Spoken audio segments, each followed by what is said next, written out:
start with the name of Allah and discuss and solve the mock test that we had conducted for preparation of subject specialist and lecturer in English. And the test consists of 50 questions, multiple choice questions, and there were two parts. One was general English and the other part was English literature, in which there were literary terms and history of English literature also. So start कयूं था. The first question is raised in.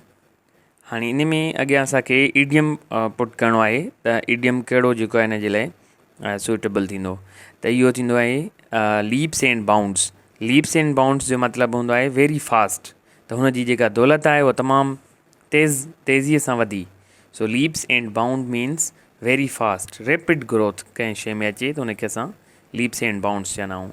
The second question is keep my telephone number dash you need it.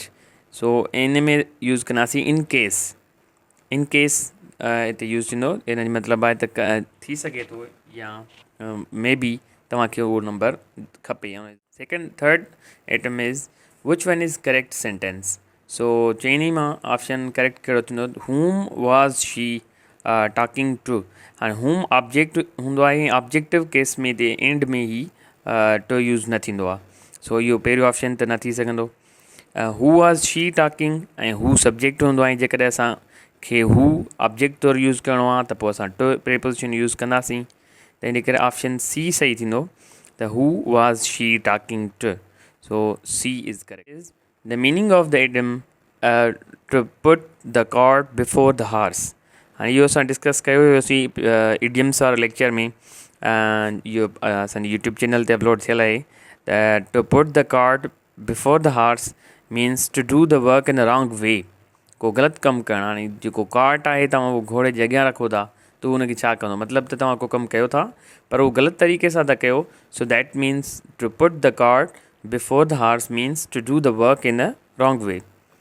The next question is everyone in the party is enjoying but Ali dash upset. हाणे हिन में जेकॾहिं असां ॾिसूं था त look, appear ऐं सीम, इहे टई जेके आहिनि उहे लिंकिंग वर्ब्स आहिनि. Seem, appear and look. And linking verbs उहे हूंदा आहिनि जिन में असां न ई इंग फॉर्म यूज़ कंदा आहियूं, न सेकेंड फॉर्म, न ई उन में जेको आहे सो को बि अहिड़े क़िस्म जी चेंज कंदासीं. सो हिन में सिंपल प्रेज़ेंट यूज़ थींदो. Everyone in the party is enjoying but Ali seems upset. So option D is correct. Seems थींदो. इंग फॉर्म यूज़ न कंदासीं लिंकिंग वर्ब सां. Looking, seems or looks. Sixth question, the meaning of the idiom to take the bull by horns. And to take the bull by horns means to face the challenge boldly. बहादुरीअ सां को challenge जेको आहे उहो face करणु, त इहो थींदो to take the bull by horn. Next आहे the synonym of economical. Economical means thrifty हूंदो आहे, मतिलबु का शइ वेस्ट न करणु, सिंपल तरीक़े सां इकोनॉमिकल तरीक़े सां यूज़ करणु, वेस्टफुल न हुजे जेको. सो इज़ ही गिल्टी और इनोसेंट ऑफ प्रीपोजिशन यूज़ थींदी. गिल्टी सां प्रीपोजिशन, इनोसेंट सां हमेशह ऑफ यूज़ थींदी आहे. सो इहे तव्हां प्रीपोजिशन्स में कुझु वर्ड्स एप्रोप्रिएट वर्ड्स हूंदा आहिनि जीअं ते का appropriate preposition, fix preposition use थींदी आहे. त इहे तव्हां यादि करे छॾियो. जीअं गिल्टी ऑफ आहे, बिलीव इन, अफ्रेड ऑफ. सो इहे प्रीपोजिशन्स यादि कंदा तव्हांखे इहे हेल्पफुल थींदियूं टेस्ट में. नेक्स्ट आहे विच वन इज़ करेक्ट.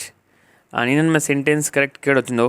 त हिते ॾिसूं था असां ऑप्शन ए आहे between U and me know one should interfere.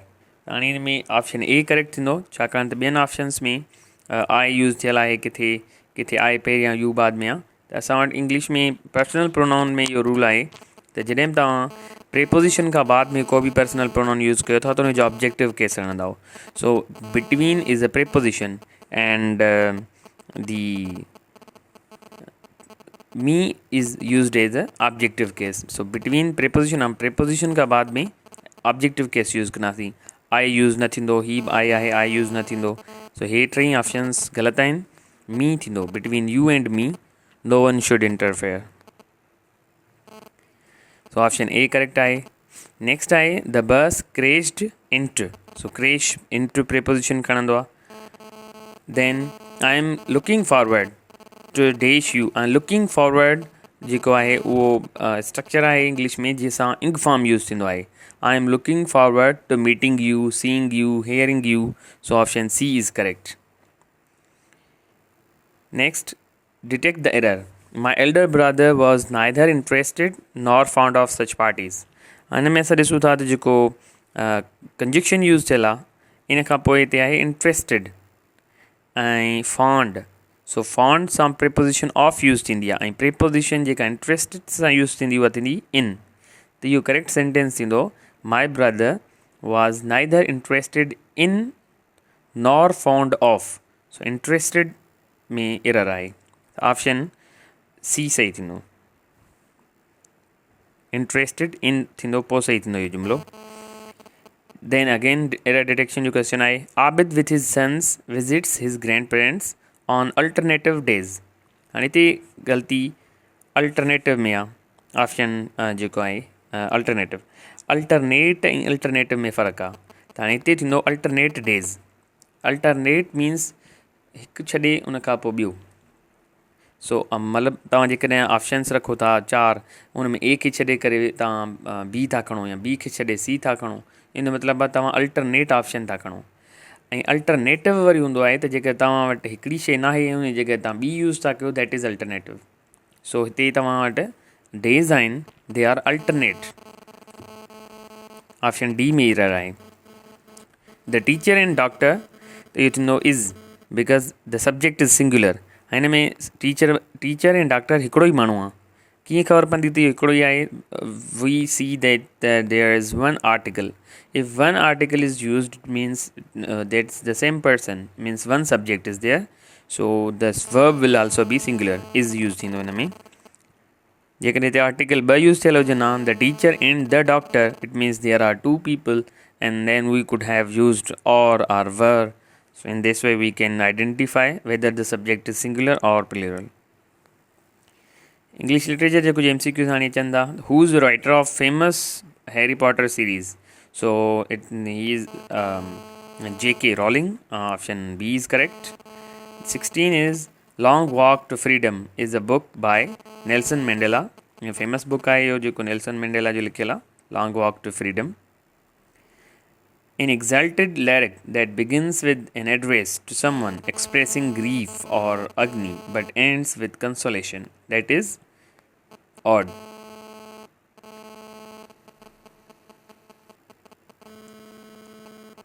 So odd जेको आहे उहो हिकिड़ो क़िस्म जो लैरिक आहे जेको असां कंहिंखे एड्रेस कंदा आहियूं ऐं ग्रीफ ऐं अग्नि उहो एक्सप्रेस कंदो आहे.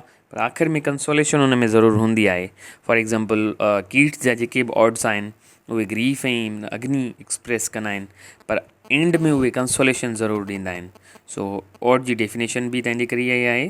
That is exalted lyric that begins with an address to someone expressing grief or agony but ends with consolation. Option A correct thindho. Number 18. Author of Preparing for 21st Century is.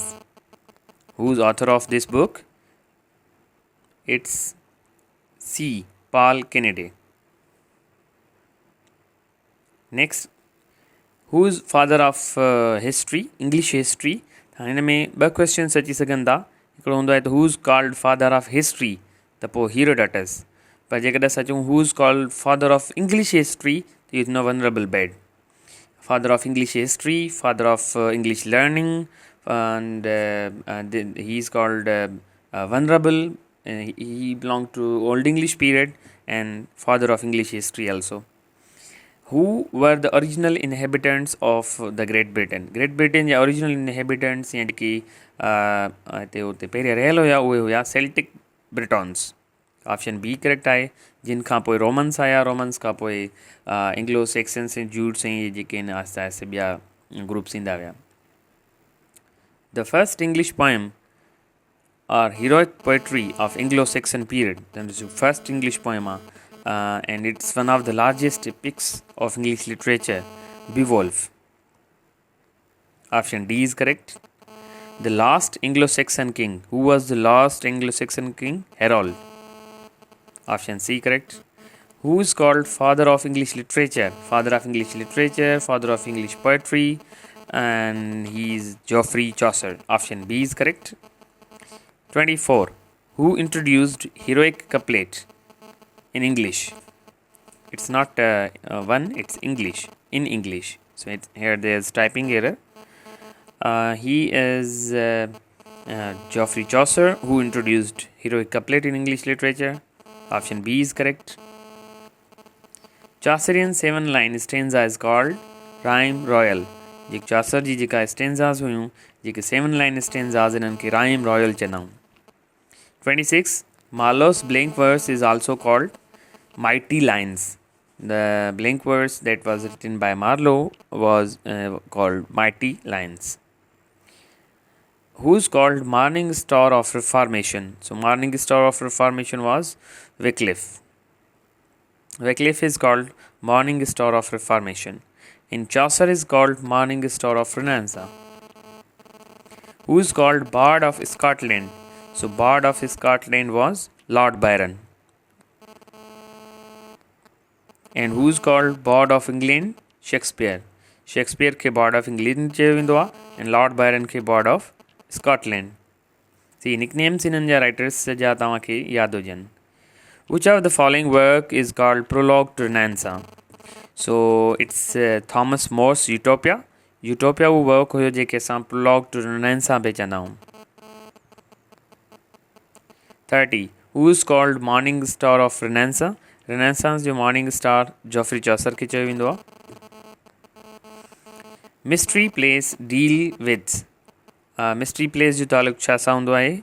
So mystery plays deals with the biblical themes. Option B is correct. Taylor Rebellion is the other name of Taylor Rebellion जेको आहे उहो ॿियो नालो आहे कहिड़े revolt जो? Peasants Revolt. Peasant Revolt जो हुयो उन में उन जो ॿियो नालो जेको आहे उहो आहे Taylor's Rebellion. Pen name of Mark Twain. Mark Twain famous writer आहे and its pen name उन जो आहे Samuel Clemens. Option C is correct. And Elia is the pen name of quarter जेको आहे उहो आहे Geneva. Charles Lamb, Switzerland. So the who's called father of tragedy? Geneva. So father of tragedy is Ascles. Ascles is called father of tragedy and Aristophanes is called father of comedies. Question.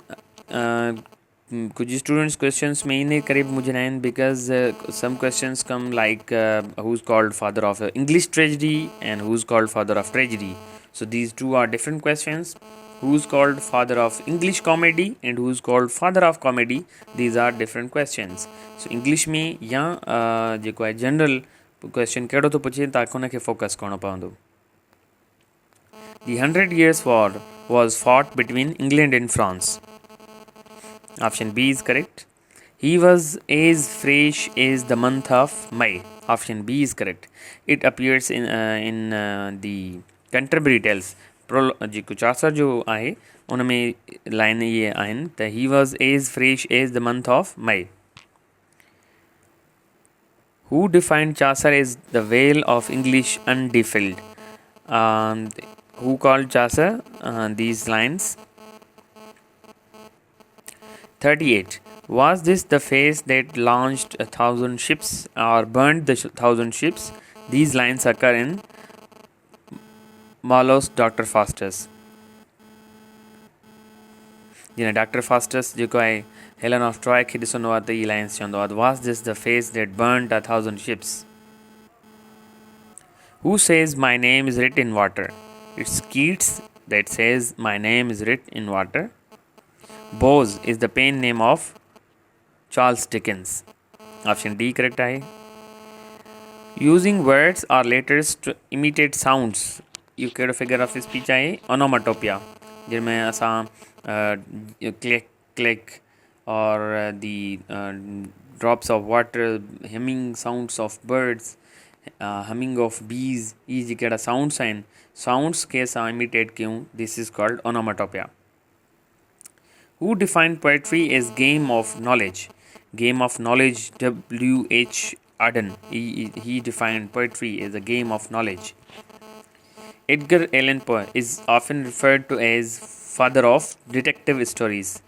In a case of detective stories, जो father भी चना Edgar Allan Poe. 44.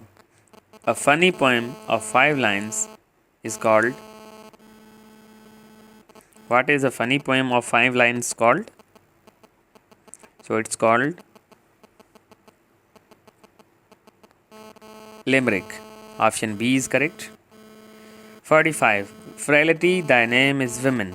This is an example of frailty जेका हिकिड़ी non living शइ आहे माना को बि हिन जी फिज़िकल हिकिड़ो त अपीयरेंस न आहे जेकॾहिं कंहिं बि अहिड़ी शइ खे जेका एब्स्ट्रैक्ट हुजे या नॉन लिविंग हुजे उनखे तव्हां एड्रेस कयो था त इनखे असां एपॉस्ट्रॉफी चवंदा आहियूं so option B is correct ऐं इहो शेक्सपियर जे कहिड़े वर्क में आहे Hamlet frailty thy name is women It was the best of times, it was the worst of times, it was the age of wisdom. ये lines आहिनि Charles Dickens जो novel a tale of two cities ऐं इन्हनि lines में कहिड़ो figure of speech use थियल आहे it is anaphora anaphora में repetition of phrases at the beginning of the lines so it was the best it was it इहा repetition आहे so when there is a repetition of phrases at the beginning of the sentence this is called anaphora. Select examples of litotes. Litotes जो example litotes छा हूंदो आहे जॾहिं असां कंहिं बि शइ खे नेगेटिव करे उनखे पेश कयूं that is called litotes. so जीअं थी चए थो you are no fool, he is no wise, so there is no problem. So it is called litotes and in your option no A. 48. Select the example of oxymoron. Oxymoron हुंदो आहे contradictory self contradictory statements जीअं ॾिसो open secret wise fool त इहो हिते ॾिसो option D जेको आहे उहो oxymoron आहे open secret. 49. Select the example of antithesis. Antithesis में हुंदो आहे ॿ sentences हिक ॿिए खे अपोज़ था कनि so united we stand divided we fall. Option D antithesis जो example आहे. Who's called national poet of Greece?